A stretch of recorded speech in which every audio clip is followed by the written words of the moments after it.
Okay, so just like I said that I drew the line in the sand and I said kids don't need to be friends with everybody, I'm also going to draw another line in the sand that kids can be kind and they still don't have to share.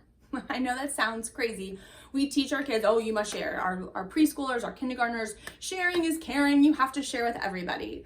I have given up sharing as a forced option. Sharing is amazing, but as a forced option a long, long time ago. Sharing should not be a forced thing because it's an arbitrary thing. Adults just decide, oh, nope, you're done with this, you have to give it over. But they weren't done with it. The adult decides, or the timer goes off, time to give up your toys, time to stop doing what you're doing. As adults, can you imagine this would be infuriating if we have to just stop using what we're using or eating the food we're eating and we have to share it with somebody that we had no intention of sharing it with. If I want to share, then that's amazing. That's an incredible skill and kids can learn how to share. But that forced sharing does a lot of damage to their mental health because our younger students, especially our 2s and 3s, those really, really young kids, whatever they're holding on to, they see as an extension of themselves. So when we say, oh, nope, sorry, you can't play with that truck anymore. Nope, you have to get off the swing. You had 10 swings and now you're done. They feel out of control. They feel like they're lacking that sense of power in their own decision-making skills. And so then they feel like they are out of control in all aspects of their life.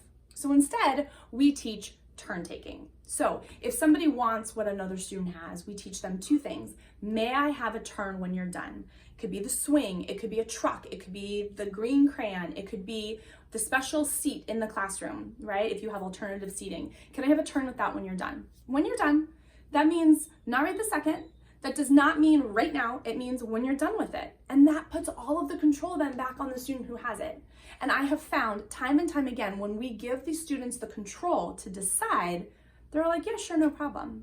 And they usually can give up their toy or their swing in a few minutes because they know a friend is waiting or a classmate is waiting. So the other thing that we can teach our students, the other response is, you can have a turn when I'm done. So I want that toy, or can I have that crayon, or can I have that? Can I sit there? You can have it when I'm done. And I teach my students this, and my kids this actually, when I'm using something and they want what I have, I don't give it up right away. I really don't. I say, you can have it when I'm done. And I make them wait on purpose. Even if I don't need it anymore, I make them wait on purpose just for a few minutes, just for a second or two, so that they get into the habit of waiting. Patience is a great virtue to have. But learning that you don't get that immediate gratification. If I say I want it, you don't get it right away. We turn take. Sure, I'm gonna give it to you, I'm done. Can I have it when you're done? Can I have it back when you're done, right? Or if you're sharing like a bucket of supplies, can I have the red crayon when you're done? Sure. Okay, I need it back when you're done. Sure, and it's this turn-taking thing, and it's quite magical, and it works like a charm when we teach our students these strategies. So now there's certain students who will then hoard. They will not, if they know then they don't want to give up their turn, they don't have to give up their turn, and I've seen this happen with students time and time again, young students and old students. So the things that we can do is we can remind them, hey, I see a friend is waiting for the swing, or I see a friend is really waiting patiently for that red ball, or there's another group of girls who would really like to play hopscotch. I see that they're waiting. So just the friendly reminder, or ask them if they're done. Are you done yet? You've had a really long turn. And some kids will not. They'll need that time to have that big turn. And it is what it is. So then we can tell the students waiting, you have 2 choices. You can continue to wait, or you can go do something else while you're waiting, because when they're done, they are going to give it to you, or you will get a turn when they're done. But you can choose to go wait and go play somewhere else, or you can continue to wait. The other thing we can do, especially with our younger kids, our preschoolers, our kindergartners, our first graders, is we can have duplicates. If there is a treasured toy or a treasured whatever, we can have lots of them if we can. It doesn't always work. If we can get a second red ball. I mean, they just get a second red ball. So now there's 2 red balls. Ask the custodian to paint a second hopscotch. If it's such a hot ticket thing, have 2 hopscotch games, or get out your chalk and draw one. So 2 hopscotch games can be happening.